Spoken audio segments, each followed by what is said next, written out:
गीता में भगवान ने स्पष्ट कहा है अर्जुन को कि अर्जुन, मैं मार्ग दिखाऊंगा, चलना आपको पड़ेगा। क्योंकि जो कर्म करते, ये सृष्टि कर्म क्षेत्र है, कर्म का फल आपको पाना है। ये सृष्टि कर्म क्षेत्र है, कर्म के बिना कोई रह ही नहीं सकता। तो अर्जुन ने कहा कि प्रभु मैं कौन सा कर्म करूं जिससे मेरे जीवन में सदा ही श्रेष्ठता हो, दिव्यता हो और कर्म के बंधन में ना बंधूं। तो पिता परमात्मा ने उसको कहा कि तुम मेरे याद में रह के कर्म करो। तो याद कैसे करूं? तो बाप ने याद का तरीका बताया, उसको आत्मा का ज्ञान दिया, फिर खुद की पहचान दी और ये भी बताया कि मैं जो हूँ, जैसा हूँ, मेरे उसी ही रूप को पहचान के, जान के, याद करने से मेरी और मेरे धाम की प्राप्ति होती है और मैं पापों से मुक्त करता हूँ। तो भगवान बाबा ने हमको सबसे पहले आकर के कितना सहज अति सहज हमें मार्ग बताया कि बच्चे कर्म करते हुए तुम बाप के प्यार में रहोगे तो बाप की याद आएगी।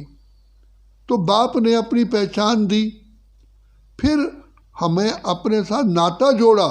आज तक तो हम भगवान, ईश्वर, प्रभु, अल्लाह, परमेश्वर, खुदा कहते आए, लेकिन वो मेरा पिता है।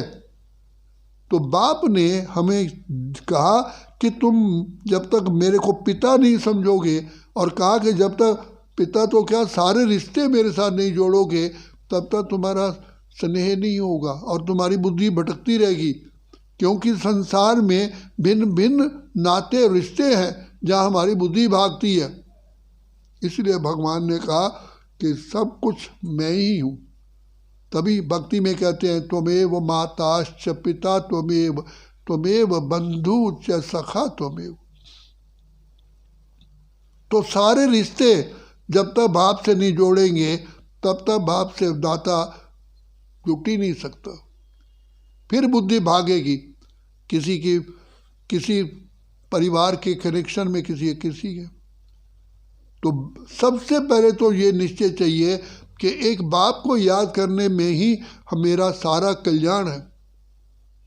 दूसरी बात याद रखना, भक्ति मार्ग में हमने पढ़े राजा गोपीचंद, राजा भर्तृहरि राजे थे, नगर के राजा थे, धन धान्य से, महलों से भरपूर थे, किसी चीज़ की कमी नहीं थी। लेकिन वो मानसिक शांति और मेंटल जॉय, मेंटल हैप्पीनेस को पाने के लिए उनको ये सब त्यागना पड़ा। तो सुख कहाँ है? सुख है पिता परमात्मा की छत्र छाया में। तो बाप कहते हैं तुम्हें घर बार नहीं छोड़ना है, लेकिन मेरी छत्र छाया में रहो तो तुम सदा ही सुखी रहोगे। और मैं गारंटी करता हूँ कि तुम्हारी बुद्धि सदा ही श्रेष्ठ, दिव्य रहेगी। जो आज बाबा ने कहा कि माया के सूक्ष्म रूप को पहचानने के लिए भी विवेक से ये बुद्धि चाहिए, क्योंकि माया भिन्न भिन्न प्रकार से हमारे मार्ग में आती है। जो माया हमारे संस्कारों के रूप में है। दुख का कारण बाबा ने हमको बताया कि बच्चे ये अपवित्रता, काम, क्रोध, लोभ, अहंकार, ये अपवित्रता ही तुम्हारा शत्रु है। इसी ने ही तुम्हारा सारा भाग्य भस्म कर दिया। तो माया जीत बनने के लिए बाप ने आकर के हमको सहज राज योग बताया। अगर माया से जीत बनना है, कर्म इंद्रिय जीत बनना है, प्रकृति जीत बनना है, विश्व जीत बनना है, सदा खुशियों के झूले में झूलना है, अपना जन्म जन्म सिद्ध करना है, तो बाप की याद में रहना अति आवश्यक है।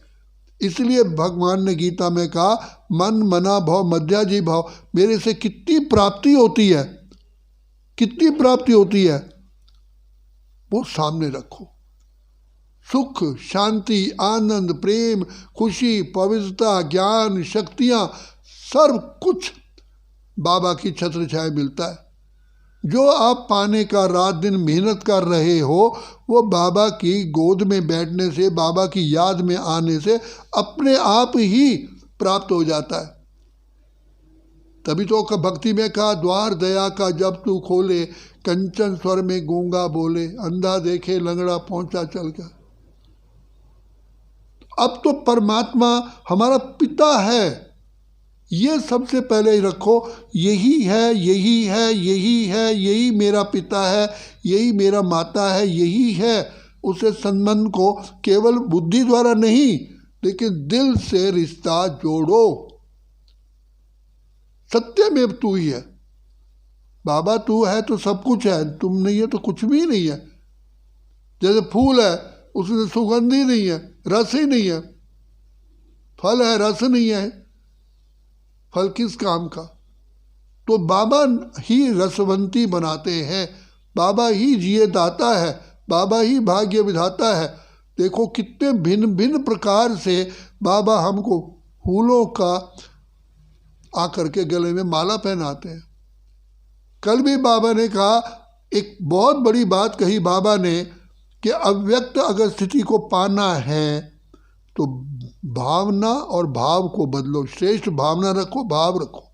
क्योंकि अगर किसी के प्रति ज़रा भी कहीं भावना दूसरी है, वहाँ बंध गए, वो हम अव्यक्त बन ही नहीं सकते। वो छोटी सी रस्सी भी, छोटी सी भी गंदगी भी हमको नंबर नहीं लेने देगी। तो इसलिए बाबा ने कहा तुम श्रेष्ठ भावना रखो। सर्वे भवन्तु सुखिनः, सर्वे भवन्तु निरामया, ये हमारा मंत्र रहा है। मुझे क्या पड़ी है, मैं किसी के प्रति ऐसी भावना रखूं। जो हर आत्मा अपने कर्म का खुद फल पाएगा। इसलिए कहा पर चिंतन पतन की जड़ है, स्व चिंतन उन्नति की सीढ़ी है। तू अपनी नबेड़ तेन होर नाल की, तू अपनी गढ़ी संभाल तेन चोर नाल की। इसलिए बाबा ने बार बार हम बच्चों को कहा कि बच्चे मैं और बाप, तीसरा ना कोई, क्योंकि तीसरा आता है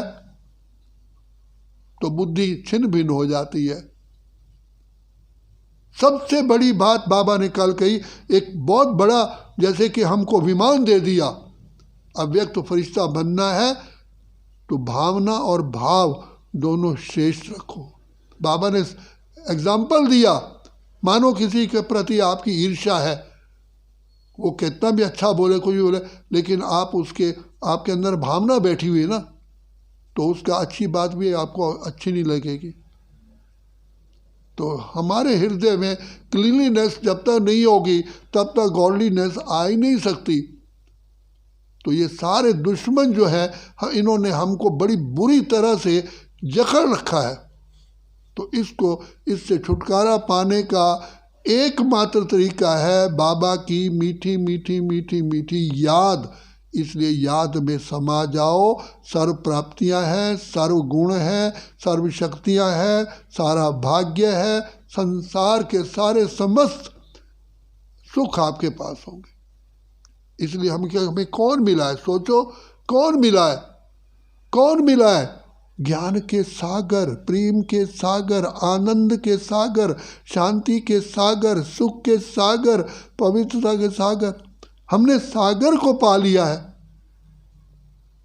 सागर ने अपना अंतिम बता, सागर हमारे दिल में है, दिमाग में है। तो जिसने बाबा के साथ पक्का नाता जोड़ा, इसलिए तो देखो सजनी साजन के पीछे पीछे ही उसको दिखाया जाता है, चलती है, उसको पल्ला बांधते हैं। तो बाबा कहते हैं जो आत्मा मेरे बताए रास्ते पर चलती है कदम, वो सदा सुखी रहती है। उसके लिए जिम्मेदार मैं हूँ, उसके कर्म बंधन के भी कर्जे चुकाने के लिए भी मैं बंधा हुआ हूँ। और सचमुच बाबा हमारे कर्म बंधन कटवाते जा रहे हैं। सच्चे दिल पर साहिब राजी, दिल सच्ची मुराद। बाबा को, परमात्मा को, पिता को सच्चाई चाहिए, यहाँ हेरा फेरी नहीं चलती। सच्ची दिल पर साहिब राजी। तो जिसके दिल में सच्चाई है, वास्तव में देखा जाए पवित्रता ही सत्यता है, पवित्रता ही श्रेष्ठता है, पवित्रता ही रॉयल्टी है, दिव्यता है। तो बाबा ने पवित्र बनने का कितना आसान तरीका बताया, बच्चे मेरी याद में समा जाओ। पाँव के नाखून से लेकर के सिर की चोटी तक सुख मिलता है, ये मेरा अनुभव है। जो कहा खुशियाँ ही खुशियाँ पाए तेरे प्यार में बाबा, संसार की सारी खुशियाँ बाबा में समाई हुई हैं। बाप तो क्या मिला, सारा संसार ही मिल गया। तभी तो ब्रह्मा बाबा ने शिव बाबा को पाया तो हीरे ऐसे लगने लगे पत्थर हो, हीरे बिसार ज्ञान का व्यापार ले लिया। आज भी भक्ति मार्ग में कहते हैं कि नदी का किनारा हो, वहाँ पर आप बैठ करके भक्ति करो तो सिद्धि मिलेगी। इसका वास्तविक रहस्य क्या है? वास्तव में ये ज्ञान की नदी है। जो बाबा हमको ज्ञान स्वरूप बनाते हैं तभी हम प्रेम स्वरूप, तभी याद स्वरूप बनते हैं। ज्ञान नहीं होगा तो योग भी नहीं लगेगा, क्योंकि योग कट हो जाता है। तो फिर हम ज्ञान की बातें बीच में लाते हैं, फिर हमारा योग लग जाता है। इसलिए बाबा कहते हैं बच्चे, जैसे ब्रह्मा बाप को मुरली से प्यार था, तुम्हें भी मुरली से प्यार, अर्थात मुरली की पॉइंट जो मिलती है उनको बुद्धि में समाओ। फिर देखो आपका योग भी लगेगा, आपके अंदर ज्ञान की धारणा भी होगी, आपसे सेवा भी होगी, आपके अंदर डिवाइननेस भी आएगी, सब कुछ है। तो एक बाबा हमको मिला है, समझो हमारा, हम पद्मा पद्म क्या इसकी कितनी गिनती करें, कितने भाग्यशाली हैं। हर समय बाबा को चूमते रहो, प्यार करते रहो। बाबा बाबा मेरे बाबा, मीठे बाबा, प्यारे बाबा, ओ मेरे दिल के सहारे बाबा, ओ मेरे प्राणों के प्राणेश्वर बाबा। तो बाबा क्या मिला, हमारा भाग्य मिल गया, हमारा भाग्य का गेट ही खुल गया। इसलिए कहा तुझको पाकर बाबा मैंने सुख का सार पा लिया, पाने का अब कुछ न रहा जब तुझको पा लिया। कितना हमको फ्री में सहज रूप में बाप मिल गया, भाग्य विधाता हमारा हो गया। इसलिए अपने जीवन को पहचानो, पल पल पल पल बाबा को याद करो। इसलिए देखो कल दादी जानकी को क्या कहा, जैसे तुम्हारी आयु भी बढ़ती जा रही है, क्योंकि सबकी दुआएं, सबका आशीर्वाद, जब हम बाबा को याद करते हैं प्रकृति भी आपको आशीर्वाद देती है।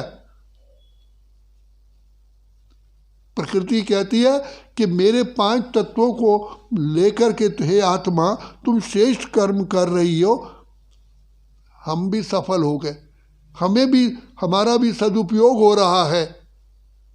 कोई चीज़ आपको मिली, आपने उसका सदुपयोग किया तो देने वाले को कितनी खुशी होती है। प्रकृति भी हमें पा कर के खुश होती है कि हम धन्य धन्य हो गए। इसलिए तो प्रकृति 2 युगों तक हमारा कहना मानती है, हमारी सेवा में हाजिर होती है, क्योंकि जिस प्रकृति के 5 तत्वों के शरीर में बैठ के हम शिव बाबा को याद करते हैं, सारी दुनिया के अंदर वाइब्रेशन फैलाते हैं, तो ये प्रकृति हमें सुख देती है। तो इसलिए इस योग की शक्ति को कम नहीं आंको, सब कुछ पा लिया। इसके करोड़ों अनुभव हैं, करोड़ों। मेहनत भी नहीं होगी, मोहब्बत में, ऐसे समाज में मेहनत खत्म, बाबा की मोहब्बत में आओ। हम संसार में एक चीज़ प्राप्त करते हैं, 100 को मिस करते हैं, या एक को पाने से 1000 चीज़ें अपने आप आ जाती है। अच्छा, ओम शांति।